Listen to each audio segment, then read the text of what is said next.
سر و صداها از گزارش فوتبالبازان مسی را تا حال به هر طرف میبرند. مارکا گزارشش را برای ریال مادرید مینویسد و لکوپه باشد به یوونتوس، زمانی که ESPN نیویورک سیتی را در این میان جا میکند و گاردین باشد به یونایتد رفتن مسی هم باور دارد. سلام به کل شما دوستان عزیز. برنامه نوبتی ترانسفر در عمل است که امروز عموما درباره مسی چیزی بیشتر نمیگوید. در همین تابستان در خریدکنی واقعا هم چلسی همه را درس ادب داد. در سال اولی کوری لمپارد اگر او با وجود تحریمات ترانسفری و جوانان بی تجربه به جایزه مانده بود، ولیکن در میان چهارگانه پیشرفت قرار گرفت و به لیگ قهرمان‌های موسم نو هم خود را رساند و محض به خاطر باز هم پرقوت کردن تیم این تابستان راهبریت کبودو دلخواه طلبات مربی را اجرا میکند. در ادامه این سخن‌ها باید اعلام نمود که این نوبت چلسی از گزارش سابق حمایتگر نیتسا مالانگ سار اعلان نمود. بازیگر 21 ساله با کبودو شرطنامه با مهلت 5 سال امضا نموده موسم 2021 را در اجاره خواهد گذراند. دستپروری باشگاه نیتسا مالانگ سار که طبق سامانه ترانسفرمارکت ارزش 16 میلیون را دارست به چلسی چون فوتبالباز آزاد گزارش کرده است. پپه رینا تا حال چشم گروزنه از فوتبال در همین تابستان باز تیمش را عوض نموده از میلان به لاتزیو گزارش کرد. این دروازه‌بان 37 ساله که نیمه دوم موسم قبلی را در صف استون ویلا پس سر نمود در خود میلان چون نفر احتیاطی پس از جانلویجی دوناروما بود و پس از کوچ بستن به پایتخت ریم این نوبت دروازه‌بان دومی پس از استراکوشا می شود. دروازه‌بان اساسی لاتزیو دسته‌ای که در لیگ قهرمان‌ها بازی می‌کند توماش استراکوشا بوده در موسم 19-20 38 بازی در سری آ گذرانیده است. پس از اعلان گزارش رودریگو، لیدز یونایتد بیلسا حمایتگر فرایبورگ رابین کوخ را با ارزش 13 میلیون پوند استرلینگ جمعی لیورپول خریداری نمود. این آلمانی 24 ساله با تیم انگلیسی شرطنامه مهلتش تا تابستان سال 24 امضا نموده. لیدز معلومات‌های در خصوص جزئیات‌های بیشتری شرطنامه را افشا نکرده است. با قول دیلی میل باشد ارزش شرطنامه 11.5 میلیون پوند را تشکیل داده.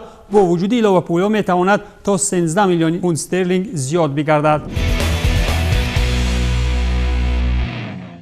گرگانی تحت رهبری نونو اسپیریتو سانتو باشند در موسم‌های اخیر بازی‌های به درجه جالب را نشان می‌دهند که هر ترانسفر از برای بازیگرانش به قول در بازارها جنگ است و این نوبت الکا یکی از آنها را ژوزه مورینیو به تیمش آورد. یا که به طور دیگر بگیریم توتنهام هاتسپور از گزارش مت دایرتی از وولورهمپتون اعلان نمود. حمایتگر 28 ساله ایرلندی با تیم لندنی شرطنامه مهلتش تا سال 2024 امضا نموده. خبر داده می‌شود که توتنهام برای دایرتی 12 میلیون پوند استرلینگ و 5 میلیون دیگر در شکل لیورپول پرداخت می‌کند. در صف وولز باشد دایرتی از سال 2011 بازی نموده در باشگاه زیاده از 300 بازی گذرانیده است.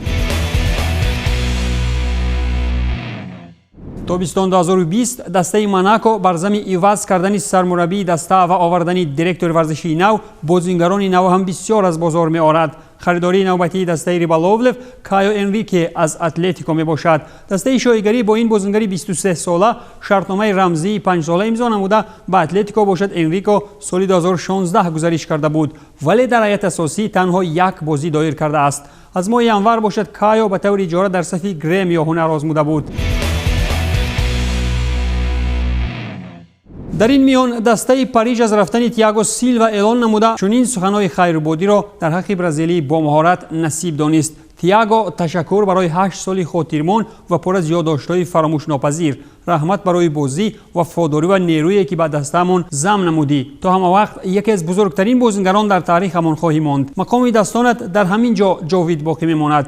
من برای تو و عائلت در آینده کلی بهترینا را خواهانم. تا همه وقت قسمی از عائله و تاریخ باشگاه خواهی ماند.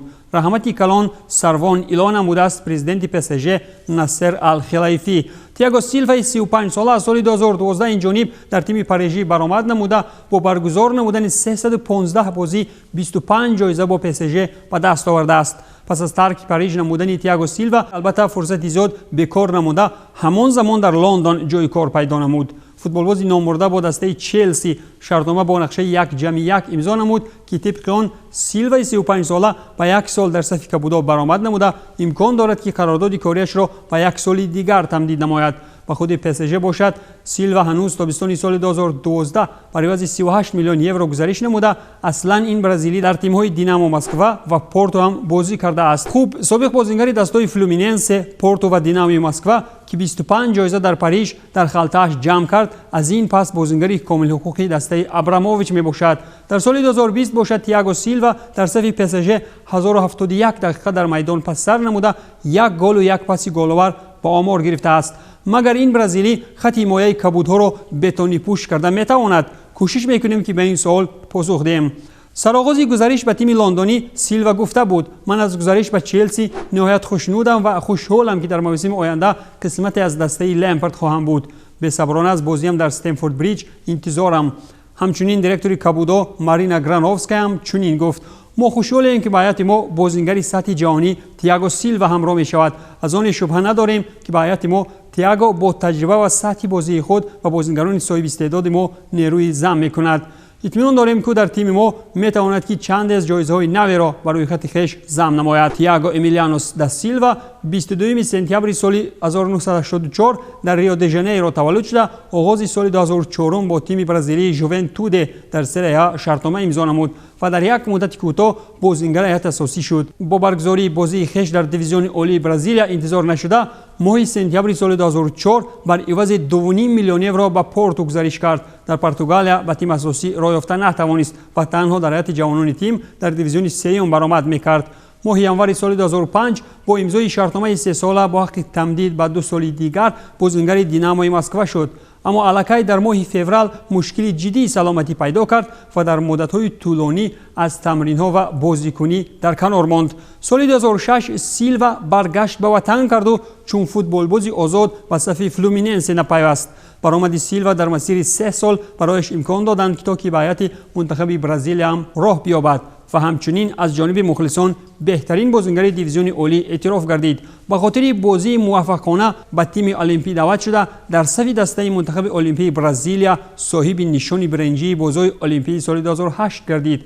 مرحله رخشان مسند کاری سیلوا محض از گزارشش به میلان بر عوض 10 میلیون یورو در ماه دکامبر سال 2008 آغاز گردیده بود. اگر به دوران بازی سیلوا در پاریژ نگریم، هیچ یک از بازیگران PSG در چمپیونات فرانسه از سیلوا زیادتر پیروز نشده است.